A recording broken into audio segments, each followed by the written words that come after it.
Bonjour, je m'appelle Vincent Vidal, je suis étudiant en 4e année et je fais le Master Entrepreneurship and Innovation à l'EDC. J'ai fait 2 ans dans le parcours English Track, ça veut dire que ma première et ma 2e année étaient des années où j'avais tous mes cours qui étaient en anglais. Ensuite, j'ai fait pendant ma 3e année un Erasmus de 1 an en Corée du Sud à Séoul. Et là, j'arrive en 4e année en Master Entrepreneurship and Innovation. Je vous avoue que le parcours English Track pendant 2 ans, il m'a beaucoup aidé.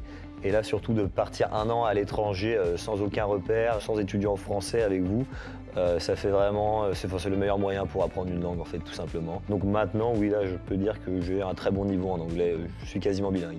Alors moi, le meilleur conseil que j'ai à vous donner si vous voulez partir, je pense que ce serait déjà de sortir de sa zone de confort, de ne pas hésiter à partir loin, à découvrir de nouveaux horizons, à aller dans des pays qui ne nous parlent pas du tout. Moi, par exemple, la Corée, une culture complètement différente, aux antipodes de la nôtre, ça fait vraiment évoluer. Pouvoir étudier dans un système asiatique qui est complètement différent du nôtre, aussi, ça permet de mettre en perspective ce qu'on a en France. Ça vous fait réfléchir sur plein de sujets. Ça a été une très bonne expérience, j'ai appris beaucoup de choses pendant ces cours. Si on y va avec une ouverture d'esprit, on passe un très bon moment. Parce que c'est sûr que l'objectif d'un échange, c'est pas d'arriver dans un pays étranger et de dire « Ah, telle chose c'était mieux en France, c'était moins bien en France, etc. » C'est de vivre l'expérience sans la juger et de prendre ce qu'il y a à prendre dans le pays où on va. Et de toute façon, c'est comme ça, je pense qu'on vit au maximum l'expérience à l'étranger.